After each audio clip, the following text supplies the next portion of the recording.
I saw his eyes, bulging, expressionless, yet screaming. After 30 years of searching, I finally found my best friend, but he wasn't Eric anymore. He was a prisoner, trapped in a waltz that has no ending. In 1994, Eric vanished from a hidden room behind our high school gym. The police called it a cold case. I call it a harvest. Today, I'm revealing the truth about the soul-snaring device that took him, the legend of the Infernal Horologist, and the warning I was never supposed to give you. If you've ever found a loose brick in an old building, or heard a melody that sounded just a little too sweet, you need to hear this. Because the waltz is always looking for a new partner. There are some sounds that weren't meant for human ears. Some melodies don't just stay in your head. They take up residence in your soul, waiting for the moment you stop paying attention so they can pull you under. I know this because I spent 3 decades chasing a song that shouldn't exist, and I lost everything to a performance that has no finale. The old high school on the edge of town was a tomb of our collective childhood, but for Eric and me, it held a special kind of magic until the day the music started playing. This is the investigation into the disappearance of Eric and the artifact of the Eternal Waltz. This is a story about why some doors once opened can never truly be closed. There are some sounds that weren't meant for human ears. Some melodies don't just stay in your head.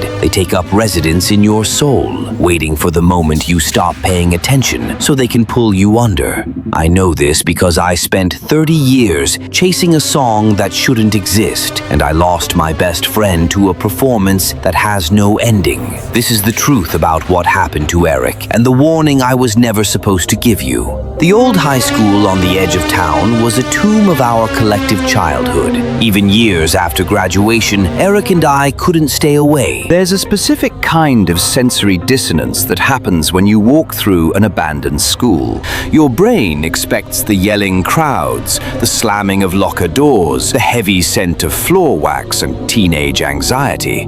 But when you step inside, all you get is the mechanical click of your own breathing and an uneasy, heavy silence. The hallways are ghostly relics now, lined with peeling paint and boxes of books that have become nothing but food for the rot. We found it on a sweltering July afternoon.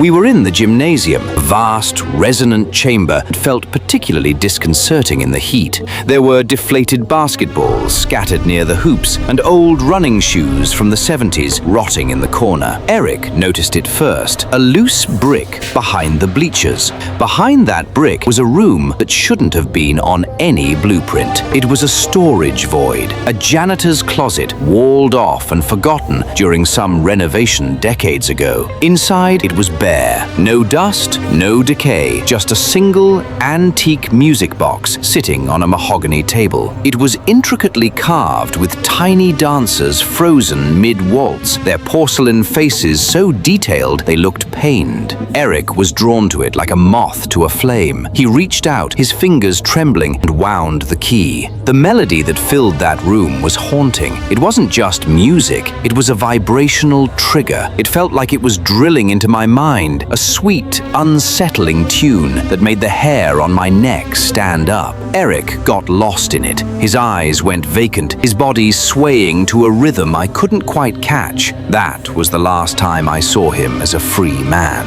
3 days later, he vanished without a trace. The police investigation was a masterclass in frustration. They looked for witnesses and leads, but Eric hadn't just run off.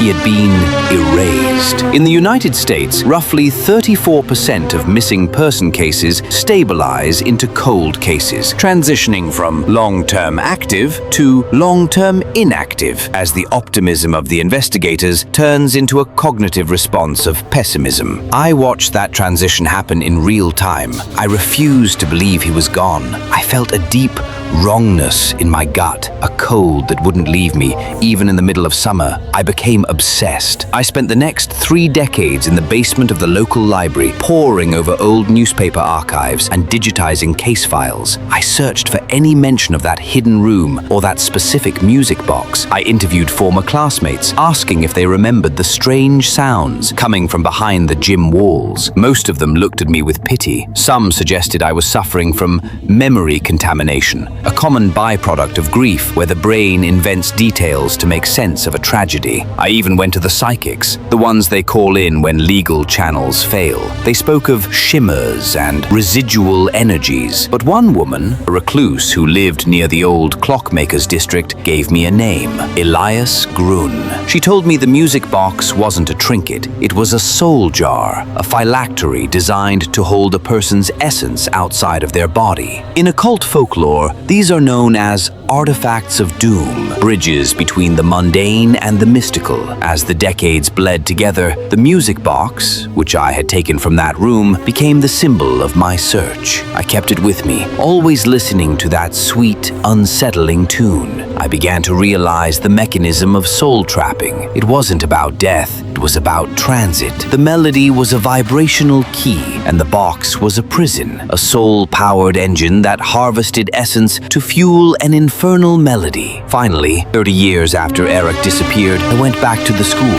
It was a decaying skeleton now, haunted by chalkboards frozen in time and science labs filled with jars of preserved specimens. I stepped into that hidden room behind the gym one last time. The music box in my pocket began to play on its own. The melody was frantic, loud, pulsing with a distortion of light that made the air shimmer. That's when I saw it. A portal, a gateway to another dimension, hidden in plain sight. I looked through the shimmer and I saw him. Eric was there, but he wasn't Eric anymore. He was tiny, trapped inside the mechanism of the box, his body contorted and twisted in a way that defied human anatomy. He was forced to dance with other frozen figures, their eyes filled with an unspeakable horror. They moved in a grisly parody of a waltz, unity, dissonance, and separation. It was a millenarian cult of movement, a ritual dance that consumed the souls of the victims to empower the box's creator. His eyes met mine for a fraction of a second, bulging, expressionless, yet screaming. The box clicked shut and the portal vanished, leaving me alone in the dark. I had been a fool. I hadn't been searching for a missing person. I had been looking for a prisoner. I delved into ancient texts, seeking out the descendants of the clockmaker. They told me the legend of the Infernal Horologist, a master who viewed the harvesting of souls as a necessary fuel for his masterpiece. Like the master clockmakers of old, who were blinded to prevent them from replicating their work, Elias Grunn had cursed his creation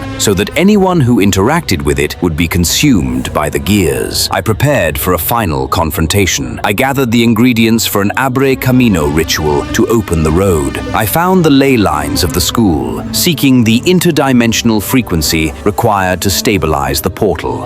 I returned to the room, performed the ancient rituals, and stepped through the gateway. The music box's realm was a nightmare landscape. It was a world of eternal dancers with broken bodies and a deathly pallor. In the center of it all was the creator, a spectral figure wreathed in shadows who reveled in the despair of his collection. He offered me a choice: join the twisted symphony or suffer the same fate as Eric. I refused. We fought, a clash of wills and magic that shook the very foundations of that dark world. I realized that the only way to win was to destroy the soul jar itself. The destruction of the artifact is the only Achilles heel for an entity that has achieved resurrective immortality through the theft of others' lives. In the final moments, I shattered the box. The dark magic broke. The trapped souls were released.